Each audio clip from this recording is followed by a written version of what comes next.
Puspusan na ang paghahanda ng Maynila para sa darating na barangay election ngayong Oktubre. Nakahanda na ang buong pwersa ng Manila's Finest para mapanatili ang maayos na seguridad sa darating na halalan.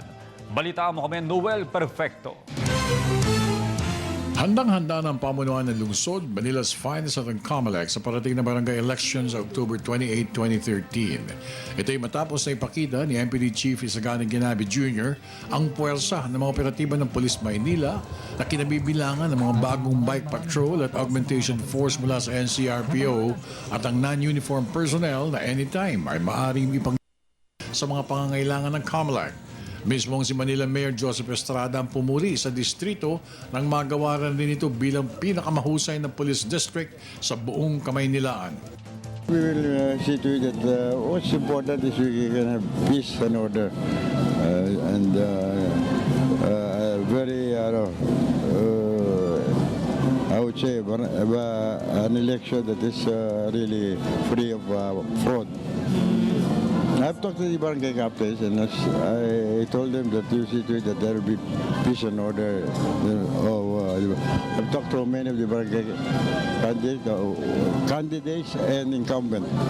Tanggap naman ng pinuno ng MPD ang paghamon ng alkalde sa pagpapatupad ng matinding seguridad at pagsiguro ng malinis at matahimik na halalan 21 araw mula ngayon.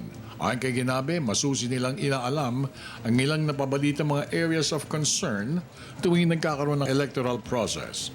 Marami na po tayong preparasyong ginagawa. Nagkakameron na nga po tayo ng preparation sa election tulad ng kausap na po namin yung COMELEC. Magkakameron po tayo ng peace covenant among the candidates.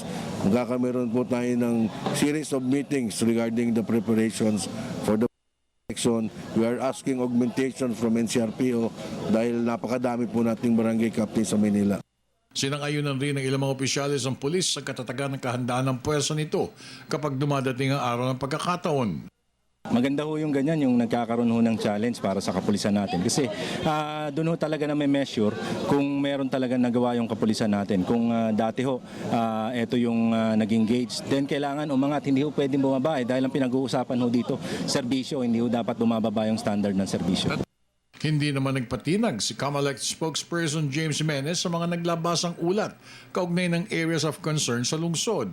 Ayon kay Jimenez, tuloy pagpapatupad ng barangay elections sa ika-28 ng Oktubre at wala siyang nakikita iba pang pwesang bagiging sagabal maliban sa lugar ng Zamboanga na mukhang makakansela ang barangay halalan doon, bunsod na rin ng nakaraang kaguluhan at muling pagkakalubog nito sa tubig baha dulot ng nakaraang bagyo. Dahil dito, muling pinaalalahanan ng COMELEC ang mga kandidatong lalahok sa Oktubre hinggil sa mga petsang dapat bigyan ng pansin. October 11 hanggang 17, 2013, filing of certificates of candidacies at ang actual election day sa October 28, 2013. Para sa Telebisyon ng Bayan, ako naman si Noel Perfecto.